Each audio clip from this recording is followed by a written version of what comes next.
All right, so what's going on, Instagram Empire Buena? What's shaking? There's a whole bunch of people on here. Real quick, before we get started, I want to let everybody know that this is very interactive. I want you guys to ask questions. I want you guys to chime in on the conversation and really make this a open discussion. It's not just going to be me and Lee chatting it up, back and forth. We really want to get you guys involved because you are what makes this weekly show fun. And the reason why we do it is to get more personalities in on the conversation. All you guys on YouTube, feel free to chime in, drop some comments in the chat, and we'll get this party started. Ian Tiska's in the house. What's going on? Ian, Awesome. So let's talk about it today. So every time we do one of these, Lee and I offline talk about what's today's topic. And he always hears me saying, you are your brand. People buy you before they buy your products and service. And today we're going to have a bit of a debate on whether or not you really are your brand. And so he had some things that he saw that really needs to be addressed because I feel like people are focusing in on the wrong things.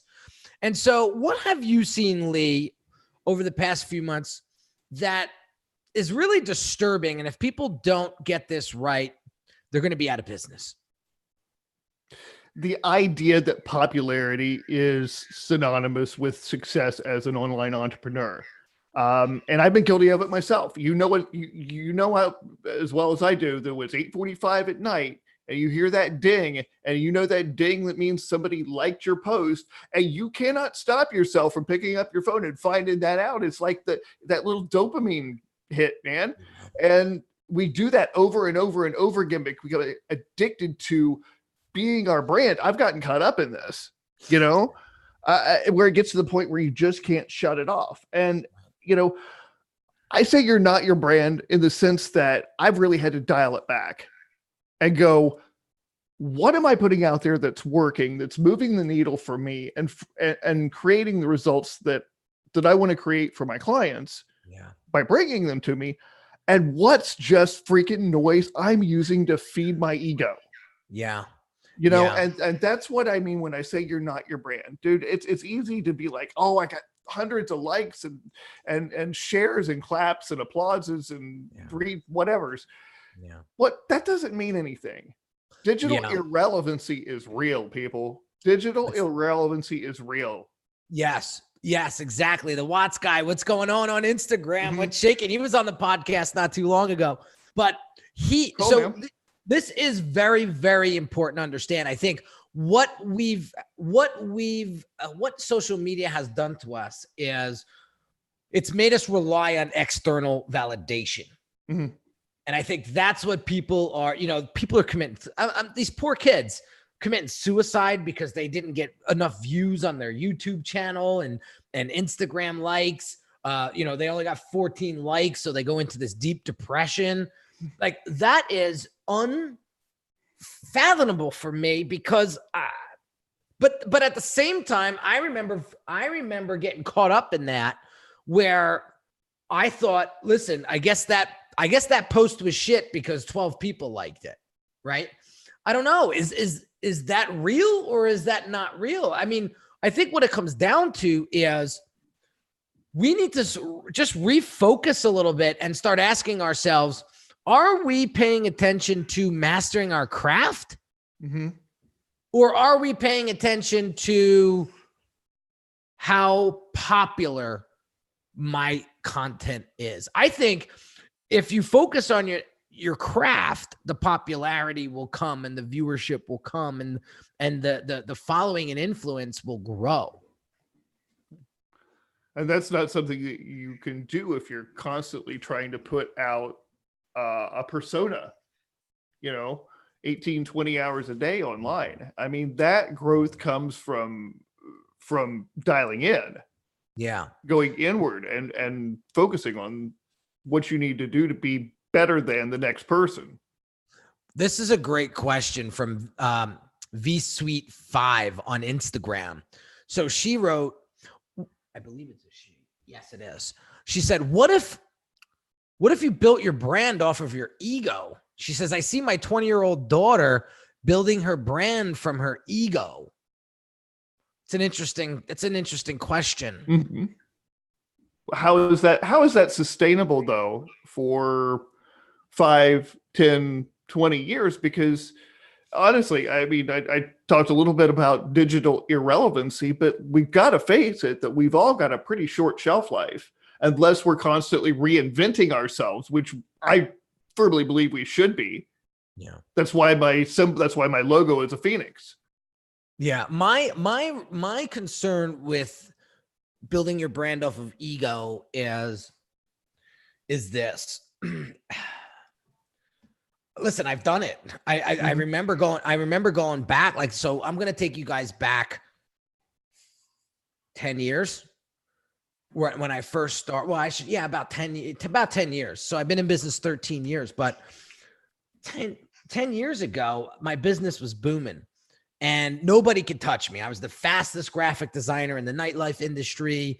I had all the accounts. I shared a couple accounts with some other designers, but for the most part, I had every account in the state of New Jersey and had a lot of accounts in New York City, right? I would walk up to these places at night. They'd walk me right in, right? And I felt like a celebrity. I felt like a local celebrity, right? My wife would come with me and there would be bottles at the table set up for us before we even got there. Like, it was, right? And eventually that got me. I became such a pompous asshole that I started to lose friends. I started to lose family. And the whole thing came crashing down. And like, I don't want to see that happen to anybody. Like, really, it's a sad thing to go through. But the problem is, I shouldn't say the problem. The lesson learned was, if I hadn't gone through that, right? If I hadn't gone through that, I would not be able to share this message with you today, because I'd probably still be that pompous asshole. Mm-hmm. But I can tell you on the other side is, if you build a brand strictly off of ego, it is bound to come tumbling down. Why? Because I don't believe that when you build a brand off of ego, that it's properly built or sustainable, like you said. And one little quick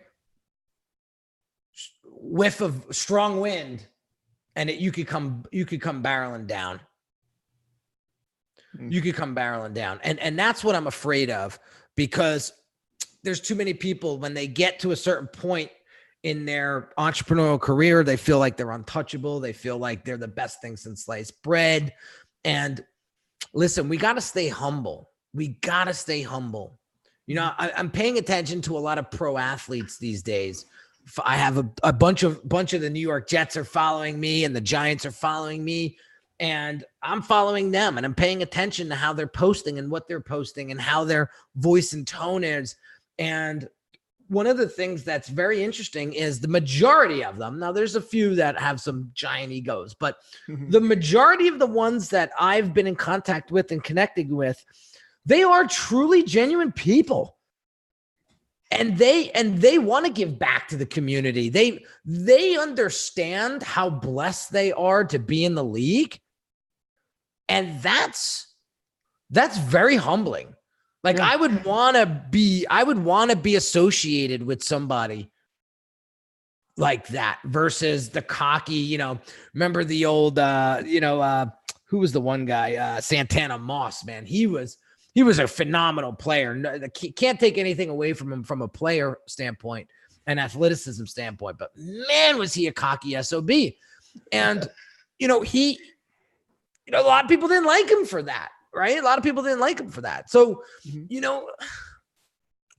one of the things I want you guys to just pay attention to is, if you want the notoriety, if you want to make a name for yourself, it's not going to come from constantly picking up your phone and wondering how many views or likes you got. Mm-hmm. And that's what Lee's trying to talk. That's what Lee's trying to say today. Like, that's not how you get phenomenal credibility and authority. It's by doing phenomenal work and letting that work shine. And then let your work speak for yourself, not the likes or the follows. Mm-hmm. So let's talk about relevancy. I wanted to get your take on relevancy. Okay. As a copywriter, right? You are constantly trying to create messaging that is relevant to an audience. I think a lot of people miss this mark. What are digital entrepreneurs or online marketers or online entrepreneurs missing when it comes to relevancy? Well, my standard response is that they're telling what they want to tell, not what other people want to hear. But the deeper problem with that is that they're not finding out what people want to hear. And, I say you go do the immersion thing and hear what they're talking about in Facebook groups, but part of that is also intuitive because, let's face it. I mean, you can't teach empathy. You can't learn empathy. But if you take time to dial back from your business, and I know I'm getting a little Eastern whatever here, and you really quiet down all of the worries and the concerns and the voices and the stresses, you already know how to speak to your ideal audience, or you have a pretty good idea. My job as a copywriter is just to build in those persuasion elements to make it sell. But, inside that, you intuitively know that because that's why you want to target that audience. Yes. So it's funny you say that because my last post on Instagram was stop being afraid of alienating people. Mm-hmm. Stop being afraid of alienating people. I think what's happening is everybody wants to please everybody. They put out these bland, broad, vanilla messaging. It falls flat. And then they get depressed. They get anxious. They get frustrated. Why isn't my audience following? Why isn't my audience growing? Why don't people pay attention to me? Mm-hmm. I think that you're just not paying attention to who exactly it is that you want to serve. And that's going to F you up so bad. Because if you try to speak to everybody, you're just going to get washed away, right? So the post that I was trying to make was this. I said, stop being afraid of alienating people. And then I put in the caption, for example, I don't get along with cheap people. We just don't see eye to eye. Right. Okay. They're not bad people. Cheap people are not bad. My dad is probably one of the cheapest people you will ever meet in your life. Not so much to me. He's been very generous to me over the years. But the guy still wears a Miller Lite t-shirt that he got from a flea market 10 years ago. Okay? For sure, yeah. That's my dad, right? So, we don't see eye to eye on a lot of things, right? I mean, the last time he bought a car was probably 15 years ago, 10 years ago. So that's my dad. I don't hate him. He's not a bad person, but I would not be able to get to where I'm at in my business had I really ingrained that philosophy into my nervous system. So the point that I'm trying to make is I alienate cheap people from my life on purpose, right? Minus my dad. He's, by default, he is in my life, right? Right. But if I had a choice, I would not go out and spend my time with cheap people because it's just going to be an argument and we're just never going to connect. Mm-hmm. So I focus on creating relationships with people that understand value, appreciate the finer things in life, or they appreciate paying extra for the assurance that it will get done the right way. So what I hear you saying, and correct me if I'm wrong here, is that to the extent possible, both in your business life and your personal life, you surround yourself with people who share your values. Period. Perfect. Bottom line. So do your clients, whoever you are. That's right.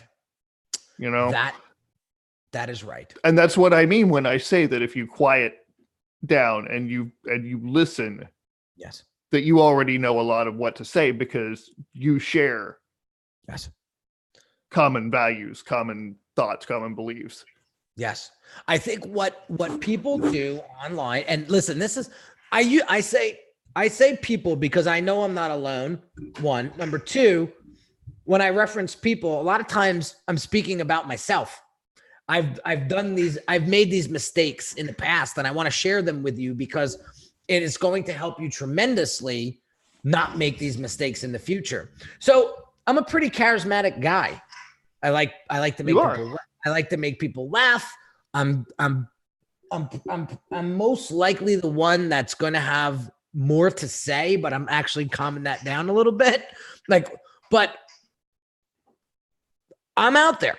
I put myself out there, and behind these closed doors, my goal is to have people say outside of these closed doors, Henry is the same person he is online as he is offline. Like, that's my goal, right? But I have listened to a lot of people, taken good advice, bad advice. And what happens is now you start to listen to people and they plant these bugs and seeds in your head. Like, well, you know what, Henry, maybe you shouldn't be saying that on social media. And I call bullshit to that. Because if I can't tell you guys online how I really feel, that makes me feel like a caged lion. And that bothers me. So the point that I'm trying to make is, I think if people just acted online the way that they act with their family, with their friends offline, you are going to attract genuine people that are attracted to you, that align with you, right? So if you can take your brand's purpose and align it with your audience's identity, you have a direct connection. You have a hit. You have a fit. Mm-hmm. And I think that's what people are missing. I think, you know what? Let me sugarcoat some stuff online because it's safe. I'm not gonna offend anybody. I'm just gonna play it safe. But what happens is people look at you and you're easily forgettable because you don't have a polarizing personality. And Trump has been used in nauseam, but Trump's a perfect example. That's true. And if you can cultivate that in your personality, then definitely use that. Now, I know people who would be so uncomfortable trying to be polarizing that they would just come across as being almost frozen, and it's I do love the polarizing thing, but I do, you have to admit too that you and I are both pretty polarizing people. We surround ourselves with polarizing people. Yes. Which means that a lot of the people listening here are probably either polarizing already or have the potential to be. Yes. If you light a fire under them. Yes. So it makes sense. It makes sense. I just wanted to make clear that, like, if that's totally not in alignment with your personality, please don't try to force being a polarizing person. And that's what I see some people doing, and I want to vomit because it looks so bad. It looks so bad because they're not the. So VS Sweet is asking, what does polarizing mean? So real quick, Lee, why don't you answer that question? You either love me or you hate me. That's exactly what polarizing is. There's no in between. No in between. So here's a great comment that VS Sweet 5 said. So you can be your brand as long as your transparency is equivalent to your real self and combines your real purpose in life. Mm-hmm. I would agree. I would agree with that. I would agree with that. So Raul says, I want to be part of your conversation, but I guess I'm in the middle and I've missed the initial part. That's okay, Raul. What we're talking about is people focusing too much on the likes and the views and the popularity contests that are going on these days. And they're not focusing in on mastering their craft and really becoming a name in their industry. They're so focused on external validation that they're not paying attention to really mastering their craft. And that is, you're going to be burnt out quicker than anything if you run on that model. So we got a question here. Oh, wow. The Watts guy, what is dialing in? I'm not sure what that means. Okay. More quality. Okay. If likes don't matter, how can we understand? Oh, here we go. So if likes don't matter, how can we understand how to leverage social for my craft? That's a good question. So if likes don't matter, how do we know what to post? How do we know what people are going to like? It's a good question. That's true. And that's where you use that information, as you say, for data. It's there's a wide difference to me between, going at the end of the week and saying, okay, let's take a look at the data from all of our social media posts this week. What worked, what didn't work, and use that as you are suggesting as a barometer for creating content going forward. Yeah. The problem becomes then, and this is the thing that I see a lot with entrepreneurs, is just they become so obsessed with those metrics that they can't turn it off. And I've been in that position. That's, what I'm, just going from my own experience and conversations that I've had with other people in our industry, is just that can become such a problem that you really start not being able to be your best at what you do. And it takes its toll on you as a person too. I mean, really what I'm saying here is that you've got to take care of you and not just try to be a brand 24/7, because I've tried it and it doesn't work. It doesn't work for a lot of us listening anyway. Some people can pull it off, I guess. Yeah.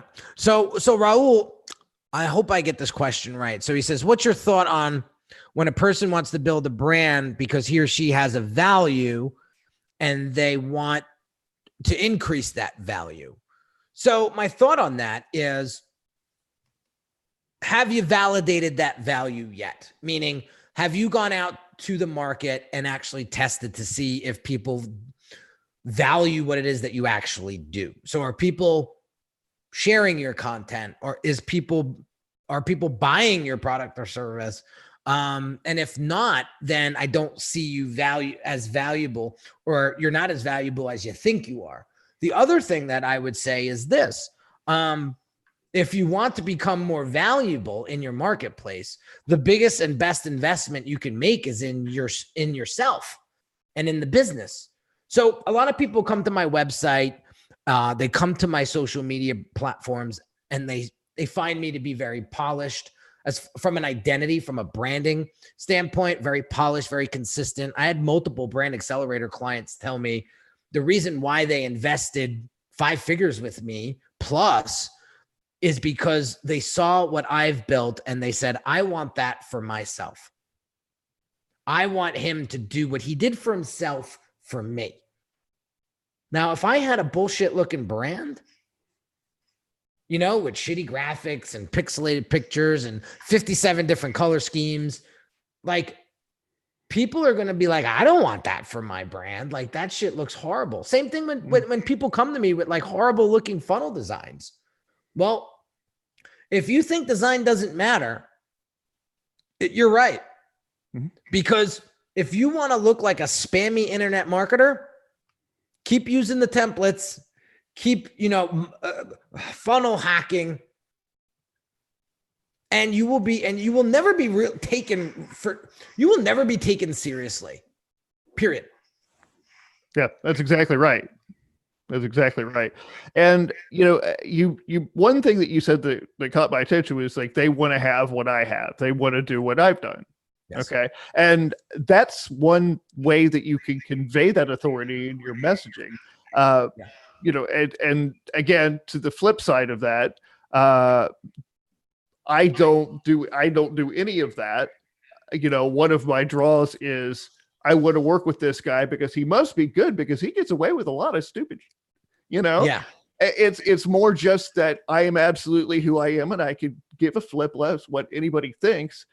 And that's not something you could get away with doing unless you're really, really good at what you do. Yes. So there's Yeah. different ways to attack it. If if you haven't already achieved the bling that to show everybody, there are different ways to convey that authority. Yeah, you're absolutely right. And here's another example that I'd like to make of myself. I equated materialistic things as a symbol of success. Mm-hmm. Yet that is so far from the truth, because I've met a lot of people that have a lot of nice things that aren't successful because they're rotten human beings, and they're all in it for themselves, and they're alone. Like, they're lonely people. They have things, but they're owned by those things, really. But they're owned by those things. Yeah. And I was owned by my cars. I was owned by my shoes and my watches and I was owned by those things. And I'm not afraid to share this with you guys because I don't want you to make the same mistakes I did. And, my wife is such a great sounding board because, when we get into passionate discussion, about these things, she's the first to tell me, like, they call me Junior. Junior is my nickname. But she's like, June, nobody gives a shit about your cars. They don't give a shit about your house. They don't give a shit about your watches, your shoes, your clothes. They don't. If you want these things, I'm not saying don't have them. Mm-hmm. What I'm saying is buy them for the right reasons. So listen, I drive nice cars and there's a reason for it. We drove hoopties. Like, my father drove hoopties my entire life. And I said to myself when I was probably 12 years old, I said, when I'm old enough and I'm able to afford the car, I will always drive a nice car. It's just something that makes me feel good, makes me feel like I've accomplished something. I don't give a shit what other people think about the car. Because I've had a lot of people whisper things under their breath. Who does he think he is with that car? Right? And people are always going to talk like that. But just understand that, make sure that you buy things for the right reasons. I know we're all over the place today with this conversation, but at the end of the day, the key here is don't focus on the popularity contest. Focus on being a great human being that contributes to the world and to your industry, right? And be somebody that you would want to hang out with. I think that's the key. Absolutely. Absolutely. And if you're not somebody you would dig hanging out with, then how are you going to convince anyone else that it's a good idea to work with you? I mean, and this is something that I've struggled with for years. Just, if I don't like me, how can I expect anybody else to like me? And I grew up in that in a environment of, you're not good enough. No matter what you do, it's not enough, and so learning to be enough for myself went a long way toward my ability to help my clients and to build my business, of course. You got to be the person you want to hang out with. Totally agree. And who wouldn't want to hang out with me? I'm a delight. I'm sorry. Listen, we never hung out. We never hung out physically before, but we would have a hell of a time. I can promise you that. We're going to make it to New York City one of these summers. Yeah, it would be a delight for you to come into town and us chop it up for a weekend. Right. But so there's a couple questions here. Well, there's a couple comments and couple questions. And feel free, guys, folks that are watching on YouTube, feel free to drop in questions in the chat. we want to keep this conversation fluid and open to everybody that is watching. So Raul just made a comment that my wife is correct. And in fact, my mom says by those things that increase your value and not because you could afford it. So agreed. Just because you could afford it doesn't mean you should get it. Right. I have the 7-day rule. My wife helped me with this little technique where if I want something, I have to wait 7 days before I buy it. And by the 7th day, if I don't want it anymore, I don't buy it. And I thought that was just such a that's really cool. I dig that. Right. Janelle asked, how did I come up with the name The Brand Doctor? It was funny. I didn't actually come up with the name myself. One of my old mentors asked me one day when we first started working together, so tell me how you work with your clients. And I just naturally, I said, well, I diagnose their problems and then I prescribe a solution and then I apply that solution, whether it be a funnel design, a funnel build, a website creation, a logo design. And so he's like, oh, so like a doctor. And I said, yeah. And he says, well, like you're the brand doctor then. And bam, that name was created. So nice.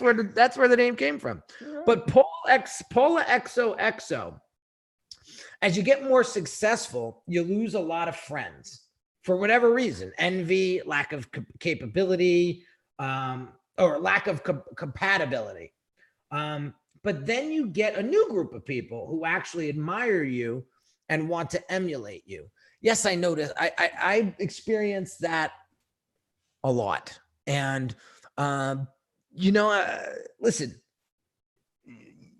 you're going to outgrow people, right? And I'm sure, Lee, right? You're going to outgrow people and you're going to be like, does this person serve me anymore? And I don't mean like, what can this person do for me? I'm not meaning it that way. Mm-hmm. I mean is this person a positive influence in my life, or are they draining that positive and that positive energy? And if it's that, then they got to go. I hate to say it, but they got to go. They got to go. Yeah. No, I mean, and there's always going to be somebody who's going to say, well, okay, well, I've got, the family member or the spouse or whatever that I can't easily erase from my life. And what do I do about that? And I've always kind of struggled about that because I've been hit with that one a couple of times. And I know how that is because there can be people who are emotionally toxic in your life that you still got to deal with. Yeah. Well, listen, my family is, and I'm sure everybody's got their own family issues, but my family had no problem exiling me from the family. Yeah. Okay. From the family when I was doing things that pissed people off. And, looking back there's probably a few things that I did that did piss a lot of people off. But growing up as an only child, like I didn't have brothers and sisters. I had a whole shitload of cousins, right? And no matter how different my cousins were, like I never ever thought of like blowing them off completely. Like, and just like exiling them from your life. Mm-hmm. Like family's a little bit of a different story in my book. Like I don't get how people could easily do that, but every family's got their own philosophies, right? My family is very much if you aren't with them all in, then you got to go. And that's what happened. And listen, I'm not blaming them. If that's your philosophy, go for it. I've forgiven them. I've forgiven myself for doing the stupid shit that I did. Like, and there's nothing else you could do. Like, you just got to let it go. Right. And that's what I think a lot of people are holding on to. For many years, I didn't understand why my family didn't like me. And I would do everything to try to gain their love back. Anybody that's watching this. Yeah. has been in that situation, whether it be a significant other, a boyfriend, girlfriend, husband, wife, where you're trying so hard to like gain their attention back, where it's just too late. Like, and it's just not a good use of energy and time. And so you just have to let it go. Let it go and focus that energy on what it is that you want to do with your life and your business. Mm-hmm. Exactly. I'm a big fan of becoming an observer. And by that I mean taking a step back in your mind from what's going on and saying, if I were watching this, if this was someone else I was watching, would this make sense for them to keep doing what they're doing? Yeah. To be that upset, to put that much of yourself at the hands of someone else. Yes. Your self-worth. Yes. Everything that you are, to put it, you're basically handing how you feel, how productive you are, what your health is like to another person. And I think that is a quick way of that is the quickest way to death. Yeah. Yeah. But if you were standing back, if you took a step back as an observer watching that, you would go, what the heck are you doing? Yeah. Yeah. Yeah. And that's, I think it comes with belief. It comes with belief. It comes with confidence. And I talk about this in nauseam, but I think how people build confidence is just by promising themselves whatever they want to promise themselves and then keeping to that promise, fulfilling that promise. You do that over and over and over again. That becomes a habit. You get extremely confident. You can take on the world. Believing the fact that you can live a life to its fullest without any expectation or without anybody influencing that, right?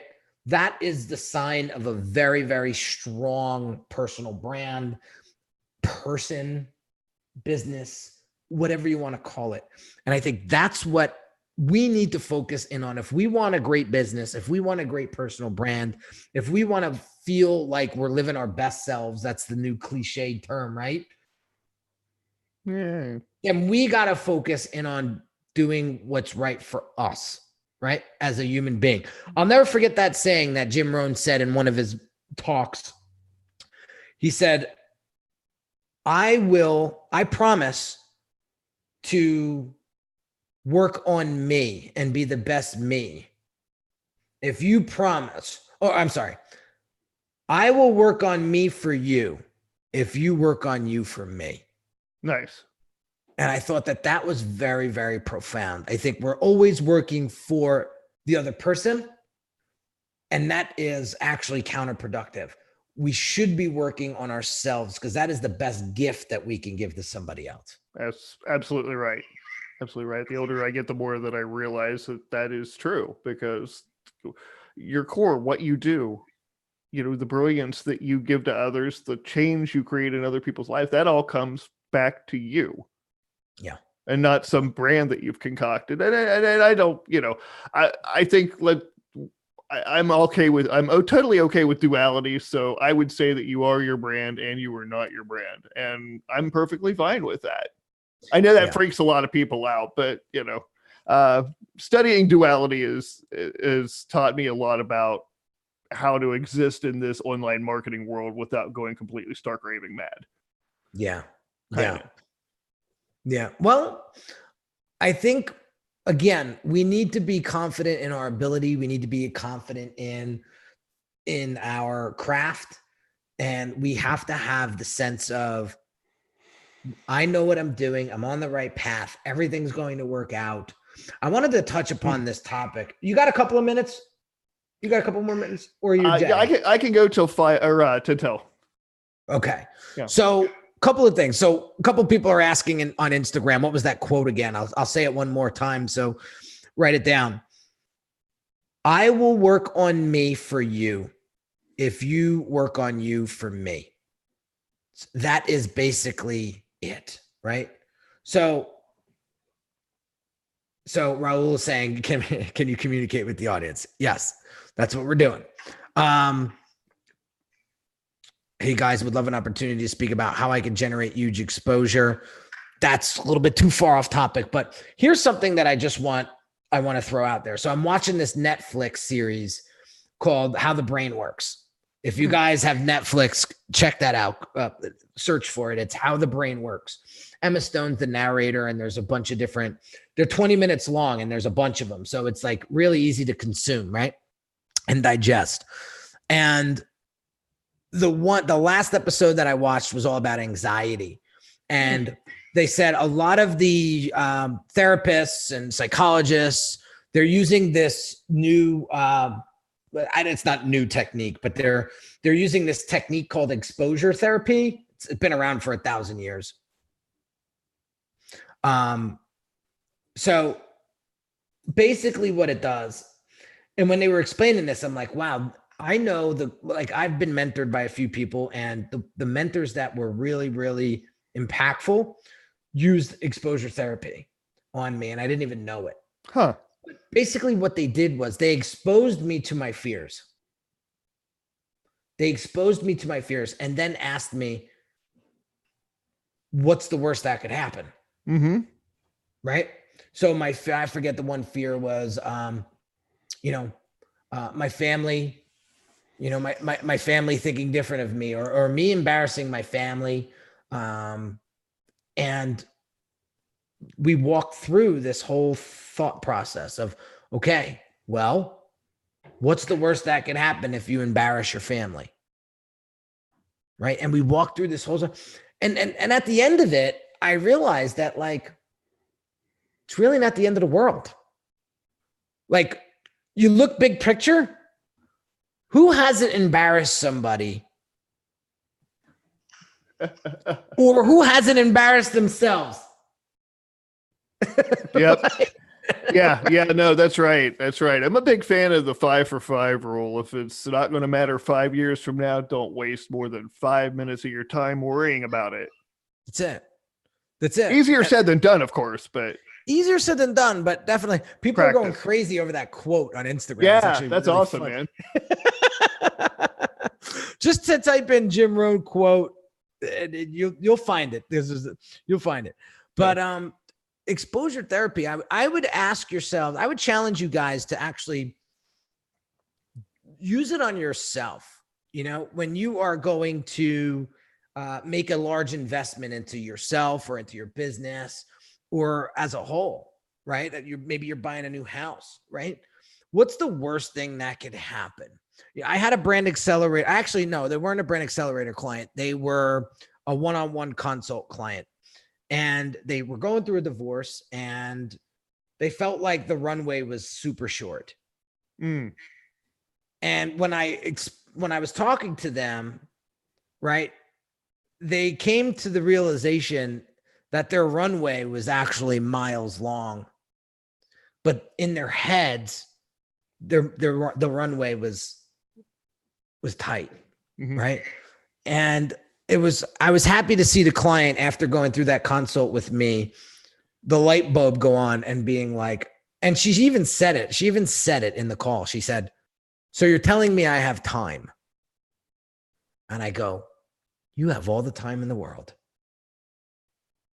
But you had to give those examples. She was worried about her house getting taken and this and that. I said, I have a friend who didn't pay their mortgage for close to 2 years, and he's still living in it. Yeah, there are a lot of options if you get into that situation. A lot of options. But I think we feel people pigeonhole themselves. I do it. I do it too. I do it too. Like, if I don't get this done by today, forget it. Yeah, trust me. Yeah, I told you I'm headed for Vegas on Saturday, man. I started on Monday. I was like, I got to start packing. This has got to be done. I need tons of cat litter and like the big whole big list, and thinking like, I have to get this all done today. And my wife says, "Stop, breathe." Yeah. Not all this needs done right now. That's it. Some of it doesn't really need done at all. What are you doing? That's it. And so I just want people to sort of digest things a little slower. Even if you're high, like even if you're high energy and you're driven like me. I mean, I'm just go. I'm always on, right? The thing is, when you start to, you can still be driven and be on, but when you slow down and actually take the time to digest, you're going to be so much more influential. You're going to be so much, your content is going to be so much more potent. Yep. So I'm Neil Patel said something a long time ago that really helped me understand this and really helped me become more intentional with my content. He said, there's a lot of people out there that put out thin content, just content that doesn't really move the needle. Mm-hmm. And there's competitors out there that are, they're dropping these blog posts that are like 5,000 words, right? If you're putting out shit content that's fluffy and only a few paragraphs long, how do you compete with somebody that's willing to put in that time and effort? Who's going to be more valuable, that guy or you? Yeah. You know, yeah, go ahead. That's okay. I just really quickly. I mean, I think that, you know, it speaks more to confidence to put out one very well written piece a week than it does to put out 50 quotes that you swiped off of, you know, brainyquote.com or whatever. Right. Now here's my suggestion to that. Here's how I would combat that. I would say if you're just starting out, put it out there. Like what does Seth Godin say? Ship it. Yep. Like if you're just starting out, the only way you're going to get better is if you do it a lot. And so it comes down to how quickly do you want to become the obvious choice in your marketplace, right? So if you're just starting out, I would put out a shit ton of content and just get better at it each time, right? Then as you get more mature, you'll start to see that quantity decrease and the quality increase. So that's my suggestion there. But I'm totally in alignment with what you're saying. Spend the time. Like it's taking me when you go to my Instagram account and you see like the real polished posts, the carousel posts, right? Mm-hmm. It takes me close to an hour to put that design together. Okay. And it's one post. Right. Too much of that, you can't get any real work done. That is true. But man, those posts get shared by hundreds of people. So I say to myself, it's worth putting in the time at least every other day to really make it happen and show that you are actually valuable to your marketplace. And that's just what's going to make you stand out. It's just going to make you stand out from everybody else. So it takes me days to come up with a bullshit post. Daniel's funny. Very cool. That's funny. All right, man. Yeah. So appreciate you guys. Lee, where can we learn more about you? Very simple. LeeRowley.com. We'll tell you everything you need to know. I love it. I love it. So Raul's getting really upset because we haven't responded to every single one of the comments. Uh-oh. So he says that because we're not interacting with him, we're decreasing our brand, which results in approximately 5 to 6 people in a live audience. That's true. I've always struggled with my viewership though here on Instagram Live. That's nothing new. So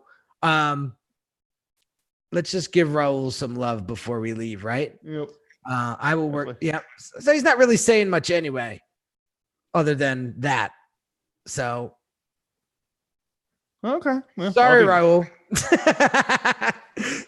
But appreciate you guys for interacting. Really, VS Sweet stayed to the end. What's going on? Thank you so much for staying to the end and asking those real solid questions. You guys had great questions. Sorry we didn't get to everybody, but we do this every Thursday at 2 p.m. Eastern. If you want to check us out, next week's going to be interesting. Lee's going to be in Vegas, so there'll be a little bit of a time difference there, but we'll see if we can do that. Yeah.